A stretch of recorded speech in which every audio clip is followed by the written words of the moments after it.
This is a Muscle Cat Media production.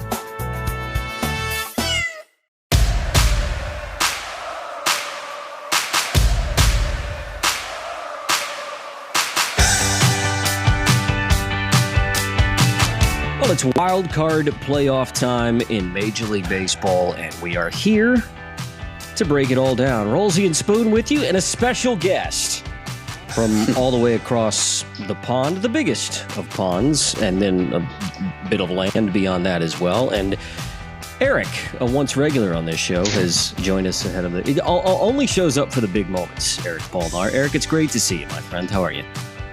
And this is one of them. My team's even skipped Wild Card weekend Wild Card week just because, whatever. It was always easy. It's been pretty good. A couple weeks at home, boys. Been doing some very Canadian things with my Aussie partner and seeing family, and it's been good, but I am tired. It's been like go, go, go. As you know, Rolsey, you just see people constantly. So, I could use a rest day, a day off. Well, the Toronto Blue Jays will get a rest half week off, as you mentioned. Spoon, he's been really quiet since you gave the final results of Destiny draft last week, and he hasn't even wanted to know what the final results were, but tends to show up and just gloat about Toronto. It's good to see you as well, Spoon, but just gloating from Eric, even though there was a definite regression and an eventual loss that he just didn't want anything to know about last week, but here he is. I'm hoping he loyally listened to the recap and the breakdown, and he's just been grieving in silence, and he'll come to us when he's ready and talk. Be a tough week, boys. Tough week for any team I draft. Look, we'll get into each of the wild card series, and the boys will have a couple of plays for each of those series. But Eric, seeing as you have the only team, and RIP the Diamondbacks, we don't have to hear that the next week is their most important of the season for another 6 months at least. How are you feeling? I mean, it was this is Eric I'm talking about. It was an emotional end to the season, and it ended up happening that way across a lot of divisional races that I don't think we were expecting. I mean, going into the last month, we kind of, had buried most of the divisions, and it was just going to be the wild cards that we were looking after. But the divisions ended up becoming quite interesting late, particularly in the American League. But I get this feeling from Toronto fans and, from the Blue Jays as an organization as a whole, that it was just a very emotional last couple of days. Is it an advantage that you get those few days off and you've got to watch two divisional opponents go at it to figure out who you're going to play in the division series? Or, how are you feeling about that, and what's the consensus regarding that in Toronto? It's kind of weird, right? So in Australia, I know exactly zero Toronto Blue Jays fans. Like, even the Canadian friends, and I'm friends with quite a few of them that I have in the hockey community. They aren't really, well, some are baseball fans, but most of them are kind of fans of other teams. Like, I got a good friend who's a Yankees fan, good friend who's a Red Sox fan. Nobody is like an actual Jays fan that is that I'm like super tight with, right? So I come back here, and the Jays were looking good. They had like a 4 or 5 game lead when I landed in Canada, I think it was a 5 game lead. They just won on a Sunday, and Bo Bichette was hurt. And honestly, multiple people told me, man, it's crazy how good this team is. We don't even need Bo. Like, that's how good the Blue Jays are. And everybody was sky high in confidence. And then they go and lose 6 or 7 games, and the Yankees go on this tear. And John, you would have seen those comments from John Schneider, right? Where he said, I don't know, everyone's acting like the sky is bleeping falling, but it isn't. Like, we're a good team. We're going to be okay. And honestly, people were acting like the sky was falling. Like, they were already preparing themselves. Like, everybody was talking about how they were going to get tickets. Like, everybody you meet has a Blue Jays opinion. Everybody, even non-Blue Jays fans are watching here right now. So there's some real excitement in the area. And yeah, everyone was talking about how they were going to try to jump online and get tickets for the divisional series. And then when they went on sale, they were tied for the division lead. And everybody, including myself, were like, okay, I guess we better try to get tickets for the wild card. So it was like a divide and conquer. I happily got divisional series tickets, by the way. I'll be there on Saturday for game 1. And then, obviously, then people's expectations of just being tempered, right? So the Jays won their last 4 games. It was a big sigh of relief. it's a cool moment. I had 8 people around on Thursday night, and we were watching the Jays games, watched the Dalton Varsho home run. So that was a cool experience to have again. But it's like you came here and expectations were at like a fever pitch. Everyone was excited. And it was like a sobering reality check how quickly things can go wrong in 1 week. And now people are still excited. It's what people talk about. But there's definitely some trauma and triggers that have been induced from a lot of people who are Toronto Maple Leaf fans who have got excited for playoff runs before. A lot of Buffalo Bills fans in the area too. So it's like everybody has kind of let their ghosts of their team's past kind of lurk in here. And people's now excitement is definitely checked. Like it's definitely a checked vibe here. People are like, all right, Jays are in the playoffs, but you got to remember Vladdy's never won a playoff game. But you got to remember the rotation is hurt. But you got to remember they struggled down the stretch. But you got to remember Bo Bichette is hurt. So yeah, it started off as we don't even need Bo. That's how good we are. To Jays are in the playoffs, but and then list off a bunch of reasons why it's just not going to work. So people are excited, but people are already kind of prepared to be hurt, to be honest. Well, and I guess one of the two teams that has the ability to hurt them is a familiar opponent, which we'll touch on in just a second. Spoon, look, I think it's important that we officially bury the Arizona Diamondbacks season. I mean, even as recently as 2 hours ago, you were sending us some metrics that said if every one-run game that the Diamondbacks played had been a reverse result, they end up finishing, 87-75 and only 5 games back of the Dodgers and probably end up being a playoff team. So it's been a couple of days. I thought maybe you had been able to process it, but once you sent that to the group chat, now I'm beginning to think that it's still a little bit raw for you. How we feel? To be honest, I kind of thought that was a little bit unders what I was expecting, but this is a team that went to extra innings a lot all year and then gave up 5 runs, so maybe that wasn't quite the best stat. The crazy one in all of that was the Braves getting to 90-something wins and having the top wild card spot. The D-backs were second in that make-believe scenario that we discussed. Yeah, look, I think a lot needed to happen heading into the last week, and it wasn't really the losses against the Dodgers or the Padres that were costly. It was the 3 or 4 we dropped against Colorado with 2 or 3 weeks to go. What's interesting is the D-backs came out today and said that Torey Lovullo will be coming back next year, which I think is a no-brainer. It's funny. I mean, you don't maybe hear it as much when you're a foreign fan, I guess, like I am. I'm, all my news cycles for the last 10 years have been around getting rid of Ken Hinckley from Port Adelaide. I didn't realize that Torey Lovullo's position would be sort of even in question. But apparently there's a lot of D-backs fans who want him gone. It sounds like they've come out and said, we can't really critique your season whatsoever this year, given the entire, rotation went down and the amount of injuries that have kind of happened across the team. But next year he's got to prove it or he's on the hot seat, which is a bit crazy for me. I mean, in a sport with no salary cap, when you're kind of middle of the road on payroll, you kind of overachieve, I guess, to a large degree. But at the same time, it reminds me a lot of Leicester City sacking their manager a year after you win the Premier League that no one expected at all. It's like you go on this run 2 years ago and make the World Series. Now all of a sudden everyone thinks you're a perennial contender. As a manager or a coach in any sport, I guess you can sometimes fall victim to raising your own floor of expectations, and maybe that's what's happening to Torey. But I'm excited to see the D-backs run it back next year. I think a lot of the core guys are still there. You've still got Perdomo, who probably had the most underrated season of anyone in baseball this year. And obviously Marte, Gabby Moreno, my guy Corbin Carroll, and a few other, exciting pitching pieces as well. We'll see. But for now, it's all in on Eric's team. I hope the Blue Jays can get it done for him. And the next 10 days are the most important 10 days of the year for the Toronto Blue Jays. Don't put that on him. Don't put that on him. Well, I got 2 questions. I was going to say when you were breaking down the analysis of the Arizona Diamondbacks that, if they had got it done in those most important 10 days, they would have been in the playoffs. But, 10 important 10 days too short of succeeding there. And then my second question is, Rolsey, the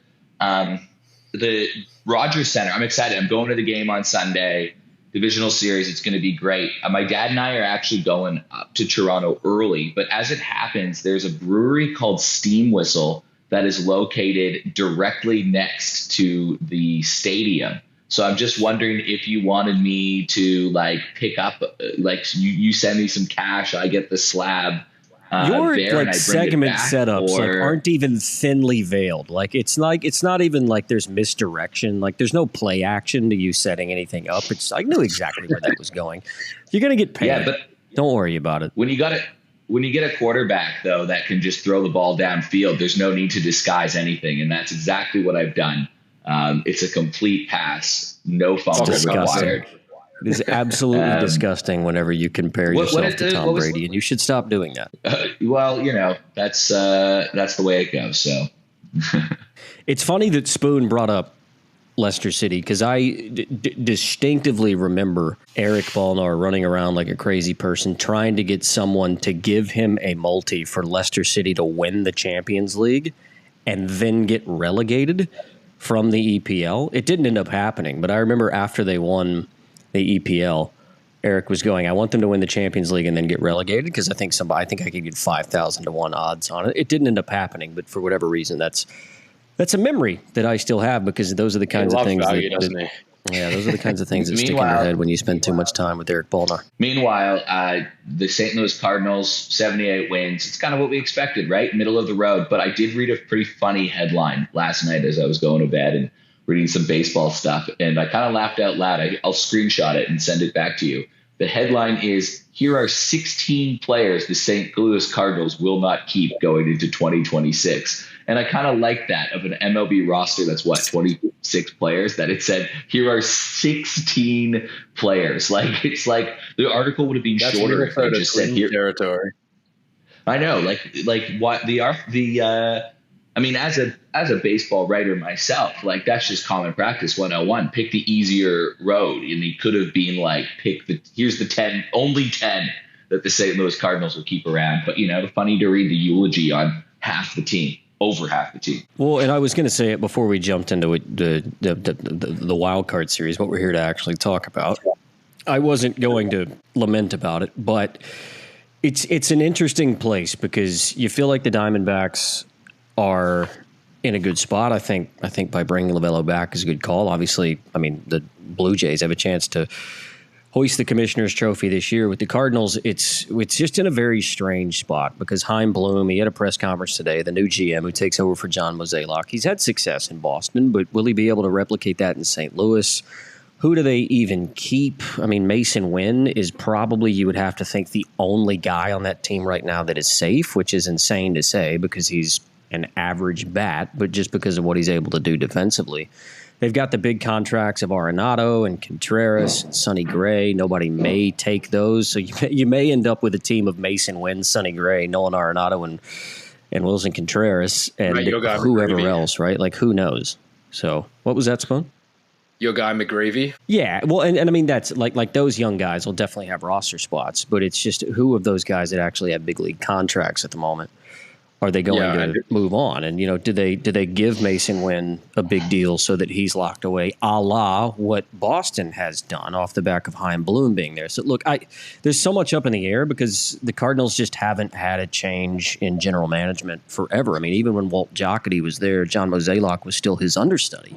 And this dates back to sort of the late 90s, early 2000s. So there's been this one train of thought in the Cardinals organization for all of those years when they were so good. So having this massive shift in the front office is, I think there's a lot of people who just don't know what to expect. So this was supposed to be the rebuilding year, but if the new GM is coming in now, and as Eric said, wants to get rid of 16 players, the rebuilding year probably starts next year, right? So there's a weird whole up in the air thing in St. Louis. So I'd rather not talk about it. I'll be excited again thinking they're going to win 95 games somehow when we get to opening day next year, which won't happen, but I've got a few months to get over it. All right, let's jump into the wild card. We'll go through each of the series, and we'll start in the American League, and we'll start where it matters most for Eric. We'll start in the Red Sox-Yankees series. Again, these best of three, this one at Yankee Stadium. The winner of this one gets Toronto. So the Yankees come in series favorites.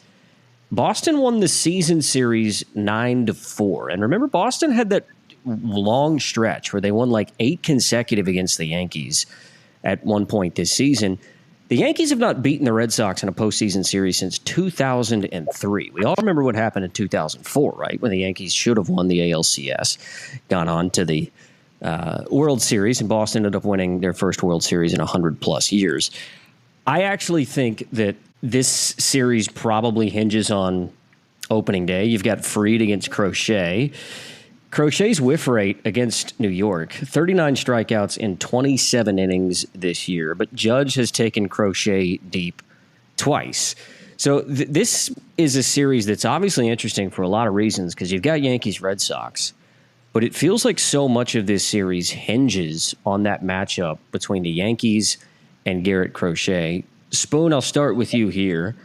Am I reading that right? And what sort of other angles and talking points are you looking at going into this series? Yeah, I think you're spot on. You've started it right where I looked. I mean, 39 strikeouts in 27 innings against one opponent is crazy. And I think that's pretty consistent as well. If you look at all four starts, I'm pretty sure he was 9 or 10 across all four. Yeah, look, we know he's prone to a couple of home balls. I still love the quote from Crochet this year when Ohtani took him deep, that one game where they lost, well, the Dodgers lost like 5-1, but the Ohtani home run was always kind of the highlight. I'm really keen on Boston in this series. It's funny to think if you go back to the trade deadline or even before that when the Red Sox were trading Rafi Devers and the Yankees were sitting atop the division, that these guys would be meeting in a wild card series in the AL. I mean, the two teams have kind of gone completely different directions since then. And, you know, some of that was for injury reasons for the Yankees, no doubt. But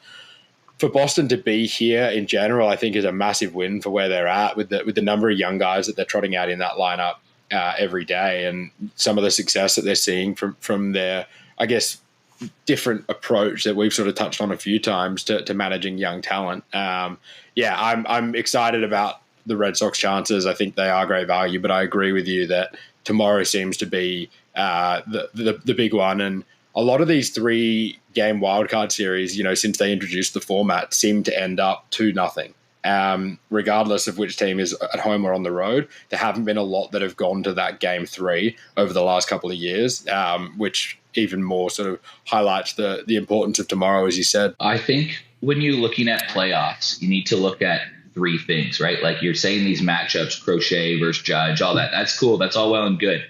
But there's 3 recipes that will go into a playoff championship run. And Spoon would know this from watching the Diamondbacks come through as well. I think you can almost throw out any of the batting stats as an individual, as a team. Like Aaron Judge's home run, his batting title doesn't mean anything now. It's the playoffs. Your average is 0 for 0. That momentum kind of halts when you get to the playoffs. You saw that last year.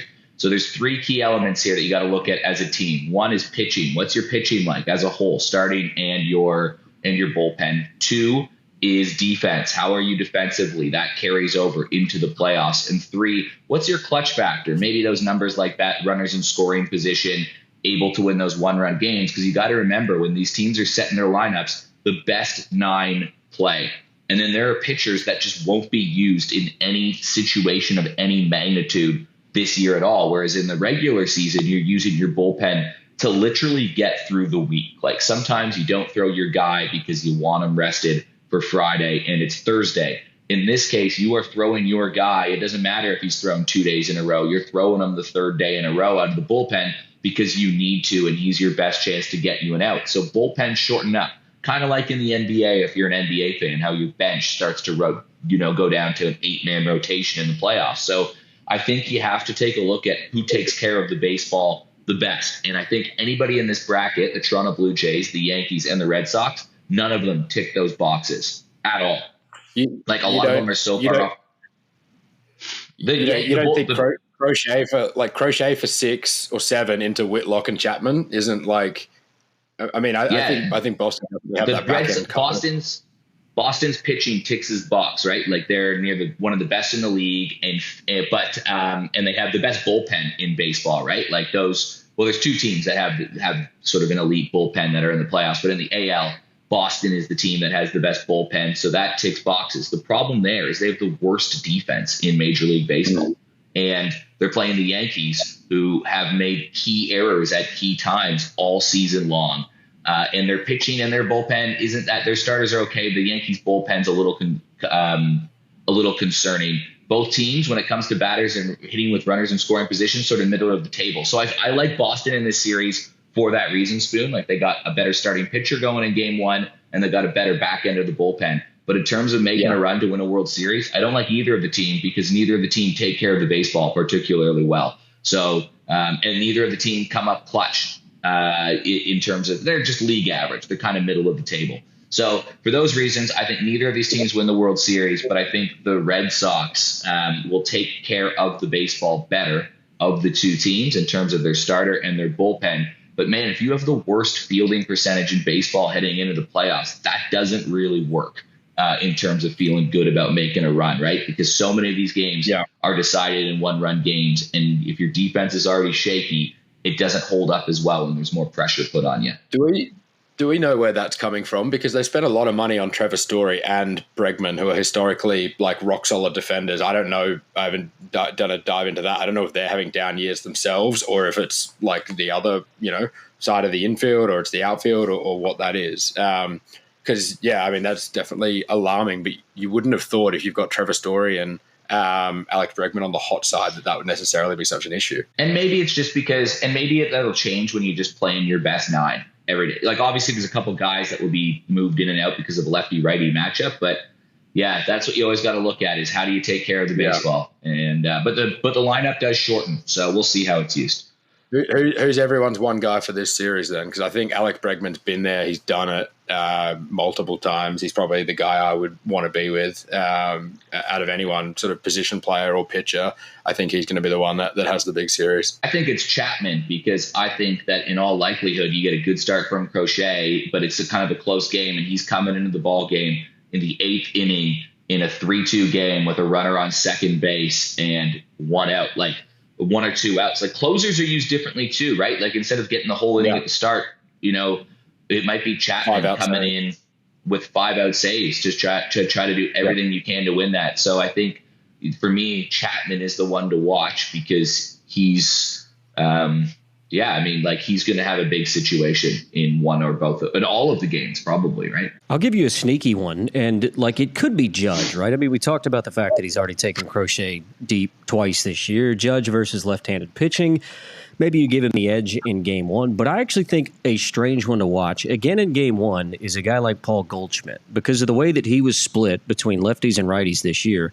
I think at one point in August, we talked about it. He was hitting 420 against lefties and hitting something like 220 against righties. Like, his splits were insane, right? So you'd have to think that he starts game one against the left-hander going for Boston, and it would just be very both of those two teams' season if a guy like Paul Goldschmidt ended up being the breakout star in a wild card series, because it's just kind of the way that the season has gone for each of those two teams, that it's just been random guys that have either stepped up, or random guys, to Eric's point, that have not taken care of the baseball. That is the reason why these two teams are where they are. So look, I mean, we obviously haven't seen the starting lineup, but I would be very shocked if we're not seeing Goldie in the lineup in game one against Crochet. I think once they got to full strength, and that means like Stanton came back and they tried experimenting with like keeping Rice in the lineup too. They pretty much were only using Goldie to platoon. Even if you look first half, second half, he went from 370 plate appearances to 170,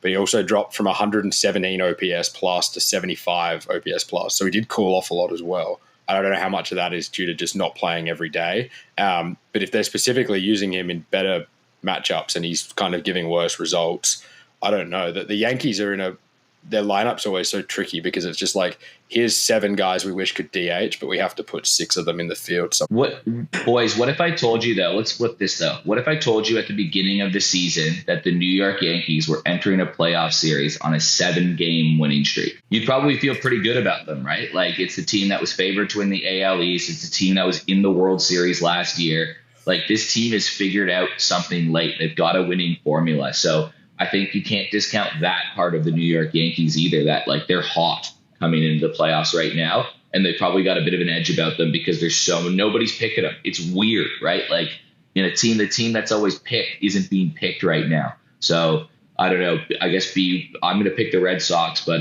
yeah, the Yankees are hot. So both guys going Red Sox. Spoon, have you got a prop for us to look at potentially in game 1, game 2 of that series that you're looking at?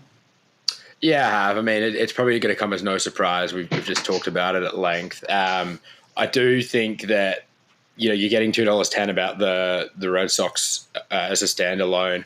A player performance double with Crochet getting 7 or more strikeouts bumps that up to $2.60. The Red Sox just aren't winning if Crochet doesn't give them the kind of start he's given them in all 4 outings so far this year. If he goes out there and the Yankees have found something on him, and look, that can happen. Divisional opponent. There's a bit more film now. This is the 5th time we've seen him this year. Maybe they figured it out and maybe they're all over him and it's the Bronx Bombers putting up, multiple home runs in the first inning. At that case, your money's toast anyway. But if I'm getting 260 260 upside on a bet that would be $2.10, where Crochet just has to go 6 innings for them to win and 6 competitive innings, I think that's a pretty good way to play, because I do think, as we just spoke about as well, the back end of that bullpen, if they've got a lead late, I do like Boston to hold on. And the Yankees historically in these big playoff games haven't really had that clutch moment, the last 5 or 10 years.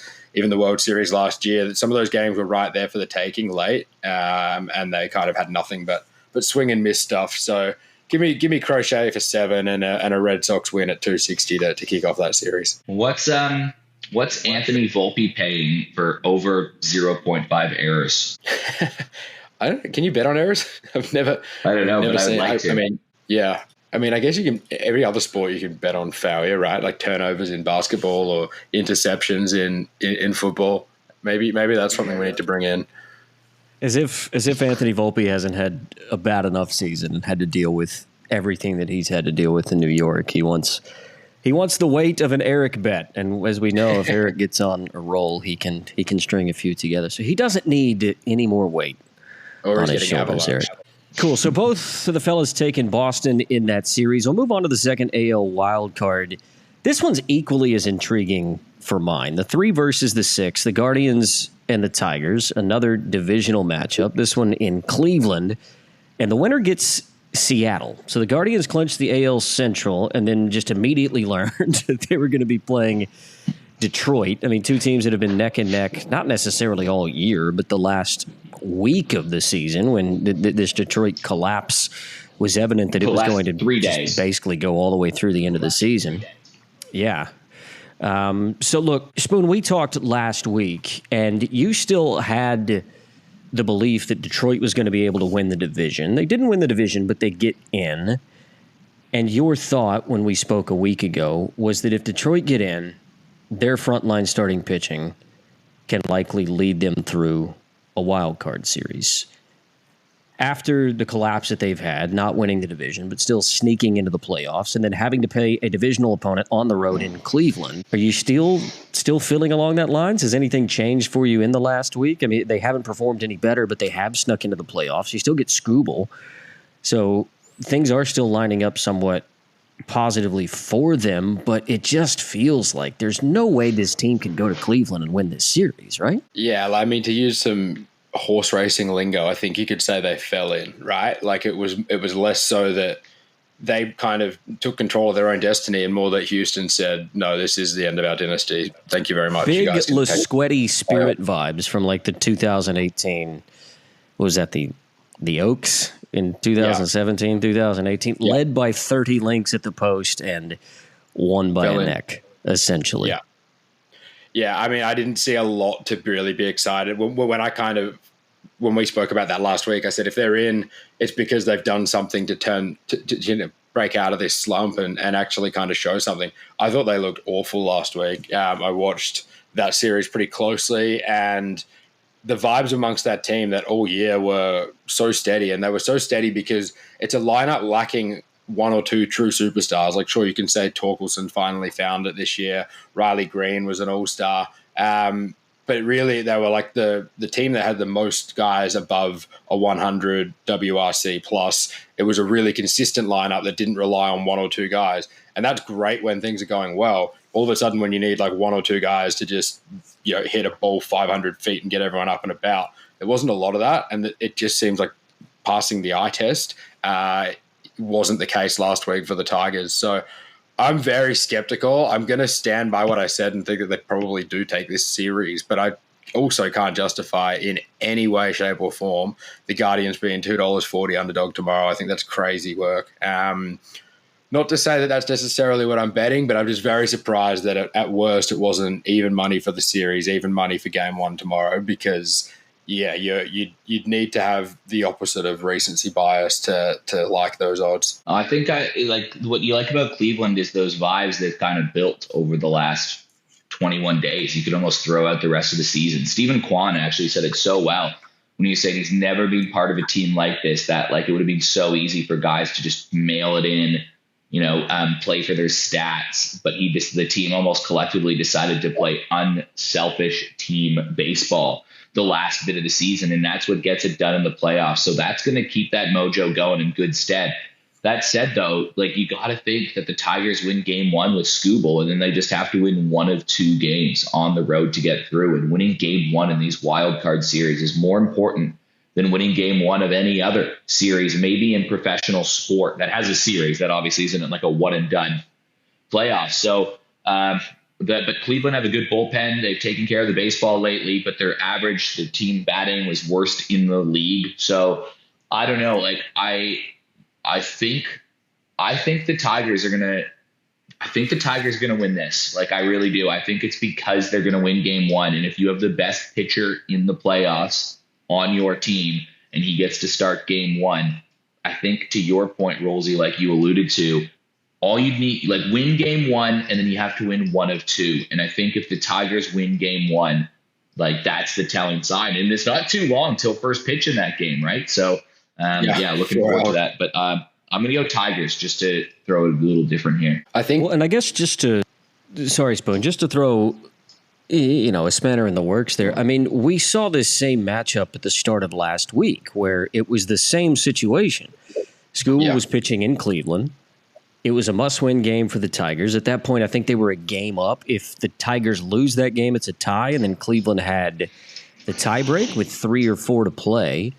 And, like, guards ball just happened, right? I don't think a ball left the infield and, like, 7 dudes came to the plate, and what was a 2-0 Tigers lead became a 3-0 Cleveland lead, and Skubal just had this look on his face. Like, he was like, what just happened?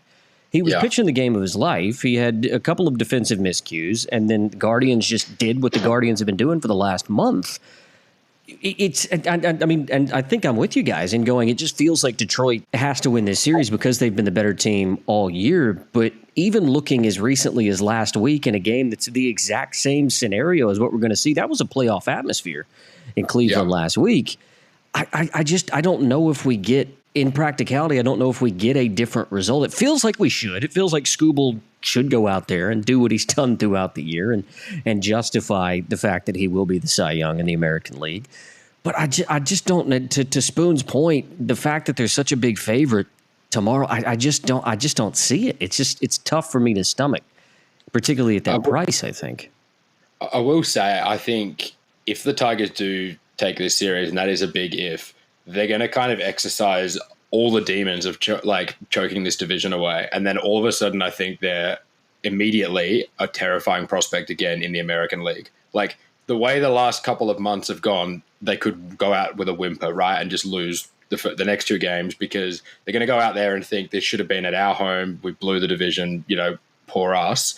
If they can turn the tide, which, I mean, Vegas seems to think they're going to, if they can turn the tide, all of a sudden I think it's kind of 0-all in the playoffs for them, and it'll be off the back of some dominant pitching performances that have to happen, but also a lineup sort of finding that spark again. And as quickly as those dugout vibes can disappear, they can also sort of reemerge. So, look, I think Tigers are in trouble, but if they can turn it around the next 3 days, all of a sudden I think they're a chance to win the American League. Like it's not going to be a team that just scrapes past this round to get beaten again, I think, in 4 days' time. What are you looking at in terms of early series play in that series, Spoon? So Gavin Williams made 3 starts this year against the Tigers. He struck out 29 in 17 innings, including, I think, 10 or 11 last week. He was dominant. He's had It's a 15.4 K rate. He's had a whip of 0.88 and an ERA of 106. He has loved the divisional matchups this year and given the Guardians every possible chance. I think he's also one who's been rising to the occasion a lot this year when he's up against, your big name pitchers, especially as a guy who has had a brilliant season and probably been largely underrated by many. But he is the ace of this staff and a staff that no one expected to make it this far. You can get 7 or more strikeouts tomorrow at $2.30, which I think is sensational value given what he's done against Detroit on 3 occasions this year and as recently as last week. And again, for Cleveland to be winning this game, they're going to need 6 innings, I think, from Williams, and that will include giving him a slightly longer leash if needed, given he's sort of got those runs on the board. So I'm going to be result independent in that bet and just take the 7 or more strikeouts at plus money because I think he's shown more than enough to get that trust. It's one of those interesting instances in which you could almost talk yourself into 7+ and the opposition to win the game. I don't necessarily know in baseball if that flips the odds like it does in other sports. In NFL, for instance, if you have a quarterback or a running back to go off and then parlay in the opposite team to win, obviously it inflates your odds. I don't necessarily know how that works in baseball. And normally under normal everyday 162 game circumstances, it's probably not the type of bet that you would play. But in this instance, because of what we've talked about, and look, I still think this series is a coin flip. I would, if I was going to put my hard earned on something, I would probably put the series to go 3 games. I don't necessarily know what that's paying. But listening to everything that both of you guys have spoken about, you do think you're going to get 2 strong pitching performances tomorrow. And then if you think if Detroit's just going to be too strong at the end, then maybe you do get a bit of value on a player performance market and then the opposing team to win. Yeah, it's interesting. It's even money for over 2.5 or under 2.5 games. It's right on $1.88 either way. So, which is weird because they've got the Tigers as the favorite at $1.78 on the road. Obviously, they're thinking the home team's going to pull off what will be an upset either way in game 1 or 2 and force a game 3. Yeah, that is kind of silly. You're right. Those numbers don't add up. But, I mean, again, it feels like a coin flip, and those odds are probably crazy inflated because Scooble is going in game 1 of that series. So it sounds like, reluctantly, we're all kind of picking the Tigers, but none of us are confident about it. Let's move on to the National League. And look, these series maybe not as intriguing. I suppose they are intriguing, but maybe for different ways. Just the fact that you get 2 divisional opponents in Wild Card series, best of 3 in the American League, I think makes things very interesting. We will start out west in the National League, the 3 versus the 6.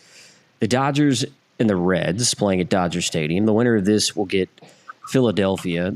And the Dodgers, just like the Yankees, finished hot. They end up winning 5 of their last 6. And this is a series that I don't know what odds you could have gotten on the Dodgers and Reds to be playing each other in a wild card series at the beginning of the year. A, because nobody thought the Dodgers were going to have to play in a wild card series. Everybody just assumed they were going to win the West by 20 games and be the top seed in Major League Baseball. And I also don't really think anybody gave the Reds half a chance of sneaking through. And I mean, obviously it took an epic collapse from the Mets in order for the Reds to get there. But this is kind of an intriguing series for a few ways. I mean, it's almost this LA playing for their legacy already, a team that we thought was just going to win 6 World Series in a row. And then almost in year 2 of what is supposed to be this large dynasty, they're having that one hiccup. And then there's this real upstart nature about this Reds team. Like, there's a lot to like about them. Me being a fan of an NL Central team, I hate that they have gotten as good as they have, as quickly as they have. And the same with Milwaukee. You look like they're going to be great, and the Cubs are going to be great, and blah, blah, blah, blah, blah. But this doesn't have the intrigue as the American League series because it doesn't have that traditional rival. Cincinnati, I don't think, have won a playoff series in something like 1,000,000 years. I don't remember exactly what it is. 30 years. So 1995 was the last time the Reds won a playoff series. So everything obviously is pointing in the direction of the Dodgers in this series. It's at Dodger Stadium. It's out west. It's going to be really tough for the Reds who just snuck in, et cetera, et cetera. Spoon, how are you reading this series? It's a tricky one where I think the Reds, they're happy they're in. They would love to be playing at home. If you look at all of their stats, whether it's starting pitching numbers, offensive numbers, everything, like their splits from home versus away are quite night and day. Even, tomorrow, Hunter Green at home, 11 starts this year, a 1.58 ERA. In 8 starts on the road, that's up to 4.81. So, look, it's great for this young team to be there. And as a Dodger hater, well sort of declared, and, my allegiances are anywhere to find on the internet if you look hard enough, I would love to see the Reds steal it. They're going to have to win tomorrow, I think, to have any chance. Because is it Ohtani going game 2? Yeah. Yeah. So, they've got to get it done tomorrow. I think to be in this and not be sort of making up the numbers that my D-backs could have made up or the Mets could have made up. Obviously, I'd love to see the Reds take a game or two, and that's in that position as well. So look, I'm gonna choose to believe that the Reds can do it. The heart says they win 2-0. The head says they probably lose 2-0. I do think they're an interesting value proposition though at 260 tomorrow, and we can touch on that a little bit more later, I think. But yeah, look, on paper, it's probably it's definitely the most one-sided series of the 4, but that's rarely the case in baseball where, what you see is what you get. So let's go Cincinnati. If Cincinnati win, it would be the biggest upset of any playoff series in professional sport this year. Like, not of all time, but of this year, and for so many reasons, right? Well, one, let's start with the Dodgers. The Dodgers, I think I kind of mentioned this a few times during the year, that the season starts tomorrow for the Dodgers, right? Like, that's when their season starts. This team is built for the playoffs. This team is brought in for the playoffs. And every single time the Dodgers have been questioned this year, they have answered with a win, whether it be, oh, look, the Jays are in town. They have the best record in the league. No worries. We'll beat them. Should have swept them. Oh, look, the Padres are in town. You're tied for the division lead. Yeah, no worries. We'll win that series. Oh, look, the Padres are making a charge again. Yeah, no worries. We'll win 6 of 7 down the stretch. Like, every time a big moment has been asked of the LA Dodgers, they've kind of answered to it, and they should. They are the heavy, heavy, heavy favorites. It must, though, on the other side, be so frustrating to be another team in the National League that didn't make the playoffs, because the Reds are the least impressive team to ever make the playoffs, right? They won 83 games. That's the lowest of any team that's ever made the playoffs. They don't have a player that hit 25 home runs. They don't have a player that hit 270. They don't have a 15-game winner as a starting pitcher. They don't really have anyone that's done it. What they have done is they've done it as a team, right? And I think that comes down to Terry Francona. 12 players are on this roster at the end of the season that weren't there at the start of the season.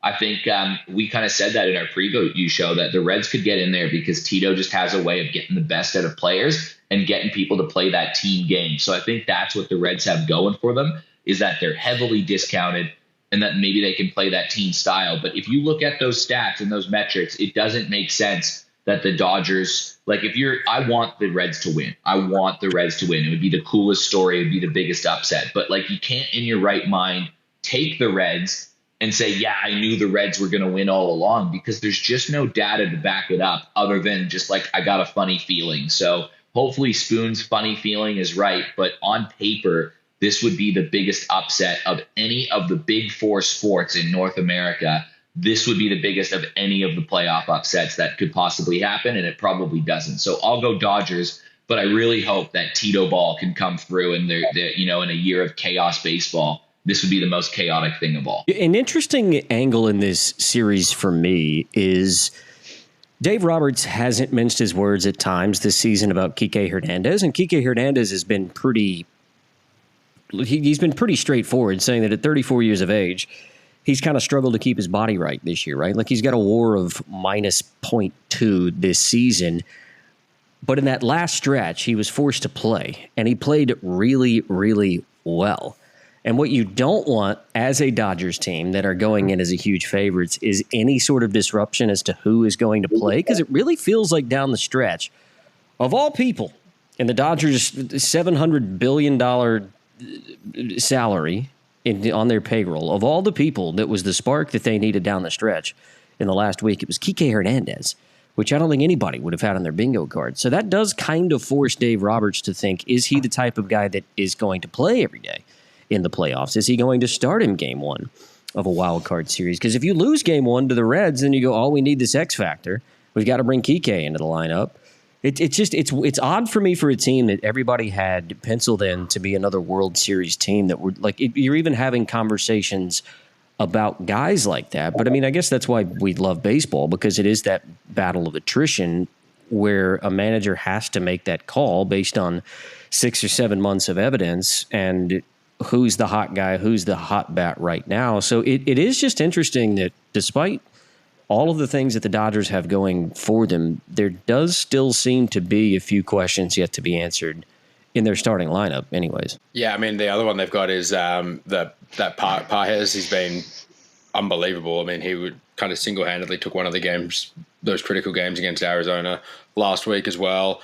It's going to be tricky to fit all of those guys in, but I mean, at the same time, if the Dodgers could buy 15 or 20 starters and put them all out there, I'm sure they would. So I'm not going to kind of show any sympathy for the fact that they can't fit all their shiny toys into the back of the car to go on holiday. It's just, who would have thought that those are the two guys that we're highlighting going into a Dodgers wild card series, right? Which I guess is my point, is that they are just still that little bit unsettled, but they are the type of team. Look, they got on a roll the last week of the season, were able to win the division.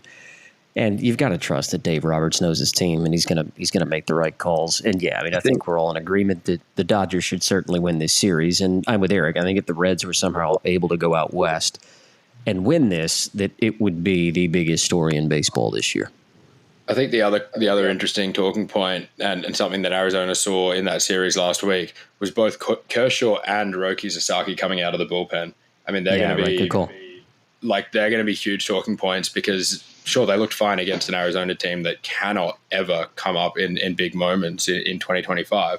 But what's that going to look like if, Kershaw's announced his retirement, but he's going to get one inning randomly out of the bullpen in like a game 3 of a wild card series, and he gives up a 3-run shot to Ellie De La Cruz. Like that, there's going to be some tricky calls to make, and it's off the back of the fact that their bullpen this year was 21st in all of baseball on ERA, and they just couldn't consistently get 7, 8, 9 innings. Or the 7th, 8th, and 9th inning out of the same guy with any sort of consistency. So, yeah, we saw Roki Sasaki kind of crumbling under that Dodger Stadium pressure earlier in the year, and that led to a very fast cash of Rolsey's Rookie of the Year lay. And we've seen Kershaw have his struggles in the postseason too. So I'm really interested to see if these games can stay close, what the usage of those bullpen pieces are going to look like, because they aren't traditional bullpen pieces. It would be so sad. Yeah. I mean, we talked about kind of the downfall of our childhood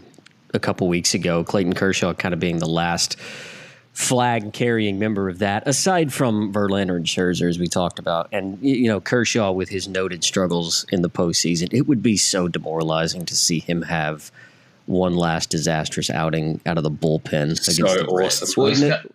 I thought he wasn't. He's not even on the roster, right? Kershaw?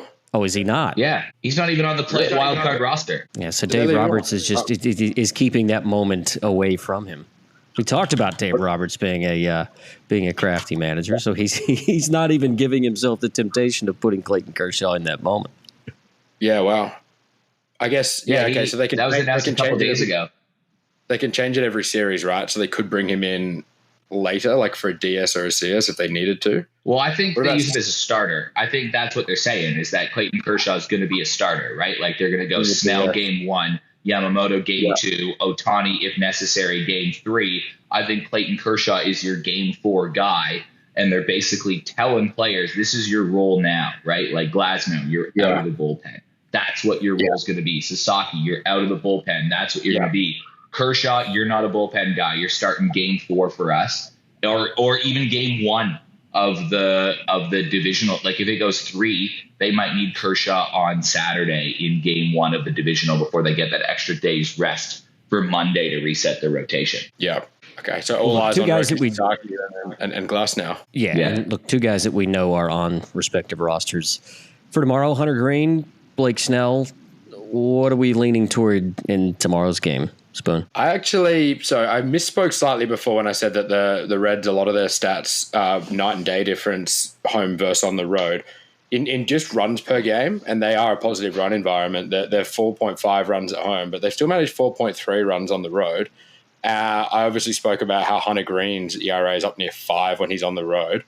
This is a game I really like the over 7.5 at $2.11. Both teams' bullpens this year have been pretty questionable. Even the Dodgers running down the stretch, some of those games against the Giants where they walked like 11 guys. I think there's going to be a lot of opportunities both early and late game for both teams to score runs. And it's such a low total, and with the sort of home run power that both teams have, but especially the Dodgers, it's not going to take more than a couple of big innings to really put that in play. So, look, I think it's one where the Dodgers could win by scoring 10-0. I think it's also one where the Reds could ambush the Dodgers or storm home late. Even over 7.5 for me, I think I need to be seeing two like Hall of Fame pitchers that have consistently done it in the postseason. I'm not seeing that yet with Hunter Green and Blake Snell, even though they are both brilliant on their day. So I'm going to play that way, given the questions mainly around the bullpen. The offenses both have capabilities, but I think one of these starters might have a stinker in them. Well, and if the Dodgers are to flex their muscle, I mean, they're very much a team that can get that total all by themselves, right? So it does sort of allow you a little bit of leeway if the Dodgers just take a little bit of aggression out on the Reds in game one of that series. We'll move on to the final wild card series, the second series in the National League, Cubs and Padres. This one at Wrigley, the winner will get Milwaukee. First postseason meeting between these two teams since 1984, which surprised me a little bit. These two teams are unique because they split the season series, 3 games apiece. All of those games were finished by April 16th. These two teams have not played each other since the middle of April, and they played 6 times. I'm not going to go. I promised myself I wouldn't do this. I'm not going to go on my soapbox about the silly scheduling. But look, I can live with it because they're not divisional opponents, right? But there's absolutely nothing that we can take out of the fact that these two teams split the 6 games that they played each other. They're basically 2 ships passing in the night at the beginning of the season. 2 teams deciding who they were. And remember, the Cubs were still like coming off the hangover of being in Tokyo at that point, right? So it's like the Cubs weren't even a great team in April because they had to go to Japan and play 2 games. So there's nothing that we can take from the early season matchup between these two teams. At Wrigley, it's going to be all about run prevention, right? Which the Cubs have been very good at. And you've got this star-studded power lineup for the Padres. You feel like if the wind's blowing out at Wrigley at any point in this series, then the Padres maybe can have a little bit of fun. So of the 2 National League series, obviously because we talked about how we think the Dodgers could probably run away with it at home against Cincinnati, this one certainly for mine is the intriguing series in the National League because it could set up potentially a Cubs-Brewers division series, which would be interesting. Obviously, 2 divisional opponents. Spoon, how are we reading this one in Chicago? Yeah, I think I'm quite fond of the Padres here. I think the fact that they were still so competitive late in a season against a better divisional leader, like the Dodgers clinched so late compared to what everyone was expecting, so late when the bookies were posting 110 win totals and all sorts for the Dodgers. The Padres still playing meaningful games so late, I think, is important. The Cubs were not doing that, and part of the reason that the Mets collapsed to the extent they did was because the Reds swept the Cubs in 4 games, and the momentum seemed to sort of drop off. Like the Brewers won the division, they clinched the best record in the NL, and then all of a sudden the Cubs were kind of left in this purgatory for, I think, a little too long. I think 2 or 3 weeks of not having really much to play for, knowing you can't move up and you can't move down, isn't necessarily a good thing. So I'm definitely leaning the Padres on this one. I do think it's been a down year for San Diego for some of their big names. Luis Arraez has had a really nothing season on the whole. Obviously, Machado's been carrying in a big way. I think Tatis has still got upside, but hasn't sort of found the heights he had definitely from before the suspension. So whilst it's a Padres lineup that for me is probably missing a little bit of X factor, it is still there, I think, to tap into. And I do like where their bullpen is at in particular. late in games if they've got a lead and the guys they're able to bring out, I think they're going to be too good. So I've got the Padres winning this one probably in 3 games. I think you're bang on, Spoon, because, well, first off, both these teams are kind of similar, right? They both field the ball well. They both pitch pretty well. And that's kind of what's won them games this year. It's interesting with the Cubs. I think they're a bit more like everybody's chipped in and had their moments. So if you're kind of looking at that team baseball, like everybody would be feeling good about their contributions going in the year, you're kind of like the Cubs. I think both teams have the same flaw right now, and it's kind of starting pitching, right? Like the staff has kind of thinned out down the stretch for both of these teams. Injuries have hit them hard, but luckily it's the playoffs. You can go with a 3 or 4 man rotation if you want. The Padres bullpen, which you mentioned before, you said you like the bullpen. You should love the bullpen, man. There isn't a better bullpen in baseball, and it's not even close. They had like a 3.07 ERA as a staff this year. The bullpen did. The next closest is the Red Sox at 3.41. So it's nearly half a run average per game that this bullpen is being really money with this year. So I think it comes down, you kind of say, all right, well, if the Padres have the better bullpen, they can shorten games. Right? The Cubs have a decent bullpen too, so who do we think can shorten games the best? That Cade Horton injury is killer for the Cubs. You kind of like the chances of Darvish and King to kind of shorten it for you. Darvish obviously has experience, and on top of that, his ERA is completely inflated. He's got like 2 runs higher on his ERA than what his expected ERA is. So Darvish is actually pitching a lot better than what kind of the metrics show, and he might love just walking out there with a bunch of zeros to his name. So I think the Padres just have a little bit more X factor in their lineup, like you said, and I think they got a slight edge in starting pitching, and they got the better bullpen. But the Cubs are a very well-rounded team, and they can run the bases well too. I think that's the X factor the Cubs bring is they've been playing this chaos ball all year where they get on base and they cause commotion. So, they get runners on and they're going to score some runs. I think it's a 3-game series as well. I'm going to agree with you with the Padres, but it's not going to be easy. Well, and just looking at the pitching matchup for game 1, I mean, this goes back to what we spoke about with these two teams having not seen each other since April. The Cubs at no point saw Nick Pivetta, and San Diego at no point in that series saw Matthew Boyd. So each of these offenses are seeing these two starting pitchers for the first time in game 1 of this wild card series tomorrow. An interesting pitching matchup in game 1 of a wild card series for mine, Spoon. What way are you leaning from sort of the way that you play this in game 1? Pivetta. He's been our guy all year, Rolsey Pivetta, all year. He has been. Look, if you told me at the start of the year that Matthew Boyd was going to be game 1 starter for the Cubs, I would say what went wrong. And I guess what went wrong was a few different things, really. I mean, Justin Steele went on the IL for the season in like April, right? Like he pitched one of those Japan games. I think he pitched a couple more games and then he was shut down. He was kind of meant to be the ace. I think Shota was meant to be probably a bit more consistent than he was this year and just kind of had a bit of a middling year. And then towards the back end of the season, it was like, wow, is Cade Horton going to be a game 1 starter? I don't really feel like at any point in the year the plan was for Matthew Boyd at 34 to be the ace of this rotation. And he's actually, even though his season numbers on the whole were solid, he's been quite a first/second half kind of merchant. So in 19 games this year, the first half of the season, he had a 2.34 ERA. That swelled to a massive 4.63 in the second half of the season in 12 starts. The strikeout rate has dropped to pretty much non-existent levels, down to 6.9. And he's got an above-average league whip in the second half too. So, look, I'm not sure what I'm going to get from this Cubs lineup. And like Eric said, they're so balanced in where they kind of get their star power from. They've got Seiya Suzuki, they got PCA, they got Kyle Tucker, and these guys have all kind of contributed. Ian Happ to different extents at different parts of the season. And that's actually what scared me off playing Pivetta, just because if it all clicks for Chicago, it could click in a big way. What I ended up landing on, particularly around the Boyd stuff, but also the Cubs bullpen since the All-Star break and since the trade deadline has been one of the worst in baseball. The Padres team total is just $3.5, $2.10. You're getting 9 guaranteed innings on the road. Look, I know Wrigley can play a bit funny, and we're kind of putting that up in the air a little bit, no pun.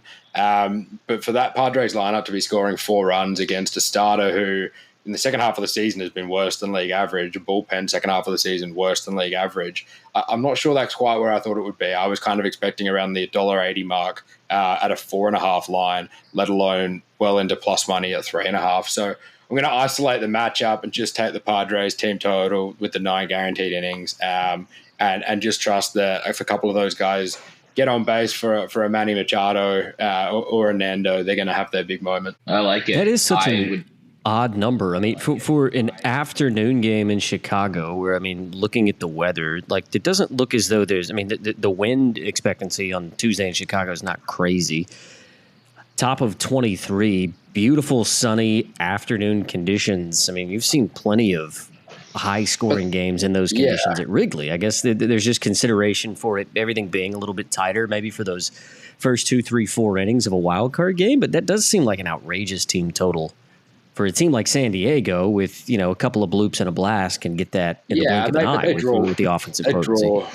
They draw the walk as well, right? Like, they're a team that's pretty happy to pass the baton on to the next guy and wait for someone else to kind of have their moment. I mean, even if it's like a Ryan O'Hearn or a Laureano, a couple of the guys they picked up during the deadline, like, it's quite a deep lineup now that, for me, I'm kind of comfortable with almost anyone coming up, even Freddie Fermin, because they weren't getting enough power at the catcher spot. Like, they're getting production the whole way through the lineup. And it really only takes one bad inning, and with a starter ERA of 4.63 in the second half and a bullpen ERA that's right around that same mark, I think there's a chance we see 1 or 2 of those kind of innings that really puts that in play. One of the markets that I think will be interesting to look at across all series, but particularly this one, is starter total outs that you make, because there's a couple schools of thought in all of the series, right? Like, Scooble, you might say, yeah, we got to ride this guy to the 7th, 8th inning, and I think you saw that down the stretch. Across all teams, is some guys are just like, like the last week of the season, they let their starters go longer than they did. But the other school of thought is kind of what you saw with the Mets on Sunday, right? As soon as there is a sign of trouble or a runner's on base, you go straight to the bullpen. So which teams are willing to go to the bullpen early? Because that could be even the thing with Pivetta, right? Like, you got a couple, or the Dodgers is a good example back there, right? You got a couple starters that can go long. Yamamoto in game 2, he allows a couple base runners on. Like, you know, how quickly do they go to Glasnow? It's the same in this series, the way I look at it as well. If Boyd struggles, do they go to one of their longer guys, and it almost becomes a 5-inning relief appearance if that's the case. So pitcher total outs is an interesting one to look at.